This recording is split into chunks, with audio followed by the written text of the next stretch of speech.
Jour numéro 8 de mon défi des 100 jours. Aujourd'hui, je vous propose de découvrir mon bullet journal 2020.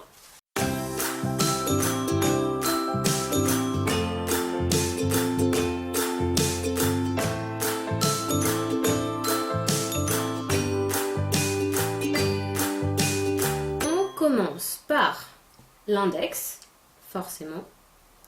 Alors cet index sur ce carnet A5 Leuchtturm, il est sur 2 pages.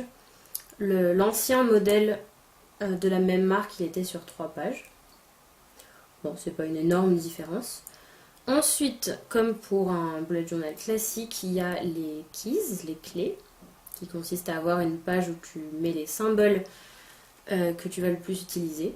Ensuite, ma page de garde de l'année, où j'ai rajouté des décorations découpées dans des magazines.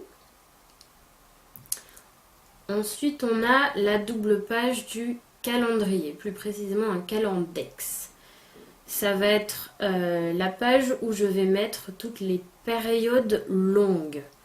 En gros, là en gris clair par exemple, il y a mes périodes d'emploi et périodes de formation. Donc tout ce qui est professionnel. Et au fur et à mesure de l'année, je vais pouvoir rajouter les périodes de vacances avec une autre couleur, les périodes où j'ai été malade aussi. Et donc voilà, c'est pour voir où j'étais dans l'année et qu'est-ce que c'était ma vie sur des longues périodes. Et ensuite, on a un calendrier sur l'année aussi, mois par mois, mais qui va être sur 4 pages pour avoir plus de place pour écrire précisément.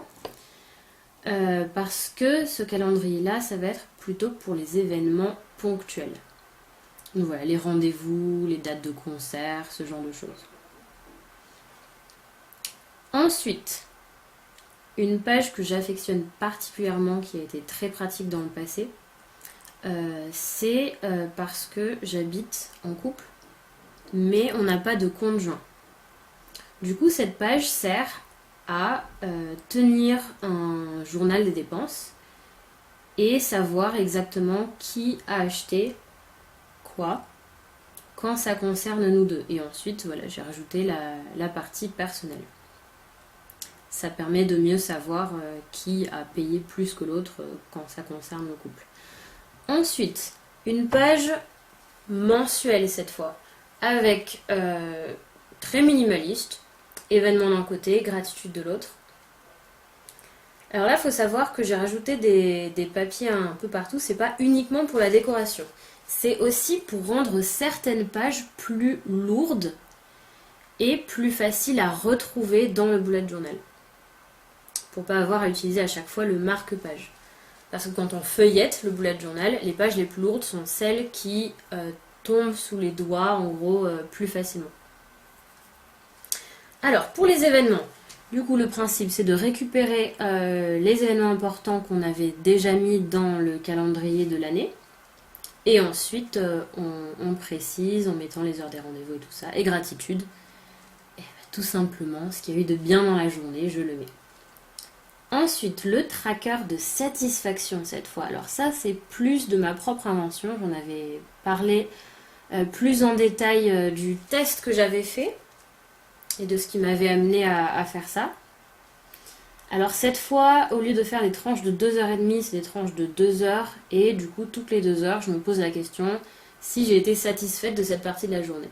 Et plus bas, c'est plutôt par thématique.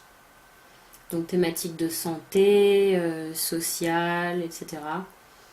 Donc, du coup, à la fin de la journée, j'ouvre cette page-là et je me demande quelle couleur je vais mettre entre bleu qui symbolise le pas bien, le vert qui symbolise le bof, c'est pas trop ça, et jaune qui montre que j'ai été satisfaite de cette partie de la journée dans le temps ou dans ce domaine de la journée. Et plus bas, on voit j'ai rajouté XP et Gold, ça c'est parce que je prépare un projet de gamification du bullet journal dont je reparlerai sans doute plus tard après l'avoir testé. Voilà, donc c'est à ça que ça va ressembler avec plein de petits points bleu, vert, jaune, d'où la décoration. Et ça c'est pour faire mes to-do list avec la méthode qu'on appelle la méthode Alistair. Donc avec le mois avec un mantra et un petit calendrier du mois qu'on voit tout le temps, peu importe quelle semaine on est. Voilà, c'est tout pour la première partie et je vais vous montrer maintenant la fin de mon bullet journal.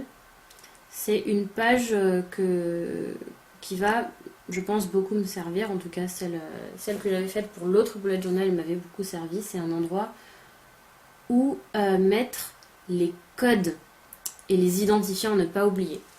Voilà, j'espère que ça en inspirera certains. N'hésitez pas, comme d'habitude, mettre sur j'aime, posez-moi des questions dans les commentaires, abonnez-vous si ça vous a plu et je vous retrouve demain.